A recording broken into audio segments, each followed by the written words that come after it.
criminólogo. Don Eric. Está con nosotros a esta hora. Don Eric, buenos días. Muy buenos días a todos. Muchas gracias por la invitación y bueno, sumamente preocupado por la situación que nuestro país está atravesando en estos momentos. Totalmente, y de hecho ha sido uno de los, planteamos el tema desde muy temprano al comenzar nuestra edición de hoy, básicamente después de la publicación que hace el New York Times. Pero me llamó mucho la atención, don Eric, algo que nos acaba de decir don Rubén Acón, el que preside la Cámara de Turismo de Limón. Varias veces se han hecho publicaciones en ese sentido, es decir, varios medios de comunicación han hablado de cómo los narcos están utilizando la tierra, el terreno de Costa Rica para hacer trasiego y cómo las bandas se han enfrentado. Sin embargo, las cifras de turismo se mantienen, bueno, gracias a Dios, se mantienen muy altas. El año pasado se rompieron récords. El primer semestre era, Ángelo, el primer semestre también las cifras de visitación de turistas fue histórico, etcétera. Gracias a Dios digo, pues porque esa es una mina para nosotros como país. Sin embargo, la gran pregunta es, si un New York Times dice que el nivel de violencia y la estrategia de los narcos de utilizar las selvas para el trasiego de la droga y obviamente el hecho de que también estén escogiendo el país para el tema, ¿cómo se dice esto?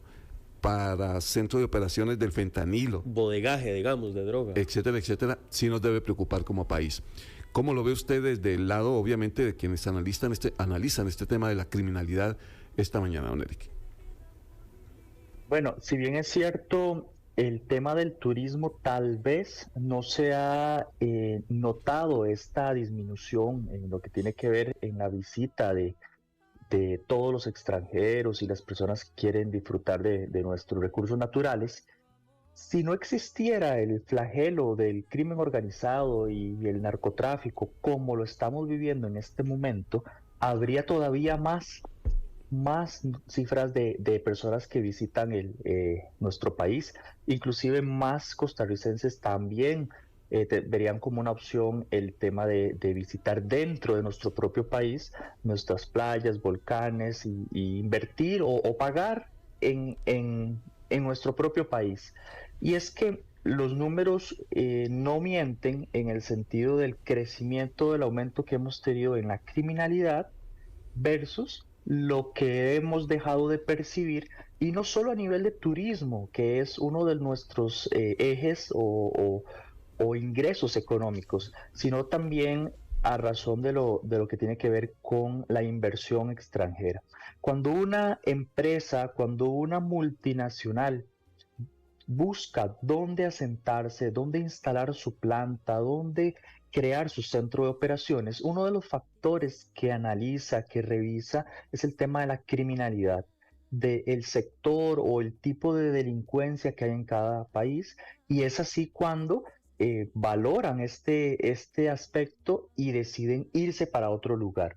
Cuando la Embajada de los Estados Unidos genera una alerta internacional para todos sus nacionales, para todas las personas estadounidenses, donde recomienda tener mucho cuidado, visitar Costa Rica, estar alertas, no visitar la zona de Limón, no visitar distintos sectores. Esto definitivamente impacta, esto definitivamente genera un miedo, un temor entre el extranjero que ni siquiera ha venido aquí, no conoce exactamente cuál es el contexto, tal vez nunca ha escuchado hablar de un delito en el noticiero de su país, porque somos pequeños, muchas veces no informan acerca de lo que está pasando en nuestro contexto, y con una sola recomendación de una embajada o de otro país, automáticamente ya cambian de opinión y ya les genera esta duda. Sí hay amplia visitación de extranjeros, pero podría ser todavía mayor, inclusive el tema de la asentación o de la estadía en nuestro país de empresas o de multinacionales, como sí lo han hecho en otros lugares, por ejemplo Panamá. Don Eric, ya tenemos, bueno, un gusto saludarlo primero, muy buenos días. Ya tenemos en este caso un artículo como el de New York Times avisando con respecto a al narcotráfico en nuestro país. El ministro de Seguridad ha dicho que han estado trabajando por frenar la ola de homicidios que tanto nos ha afectado y que incide también muchísimo en la imagen que tenemos como país. Pero él hace una declaración importante y es que aunque los homicidios han ido bajando, según lo dice el propio ministro, la lucha contra el crimen organizado en nuestro país parece que vamos ahorita en desventaja. Y muchos han hablado también de Costa Rica como un narcoestado, lo cual por supuesto va a influir muchísimo en la imagen que proyectemos hacia precisamente, por ejemplo, turistas. ¿Cómo vamos en ese camino? Yo no quisiera hacer la pregunta, pero creo que lo más claro que podríamos decir es ¿qué nos falta como país para convertirnos en un narcoestado donde ya tenemos, por ejemplo, protocolos incluso hasta en escuelas en caso de balaceras? Sí, el tema del narcoestado es algo que se ha escuchado mencionar por parte de algunas personas, pero no se ha definido muy bien. Uno de los elementos fundamentales para que se considere un narcoestado, para que se pueda con todo fundamento expresar este término y que pasó o sucedió en otros países, es principalmente cuando el tema de la corrupción ya permeó o ya ingresó en cada una de las instituciones de gobierno, inclusive en la Asamblea Legislativa, en el Parlamento, donde se concentren los diputados en cualquier país.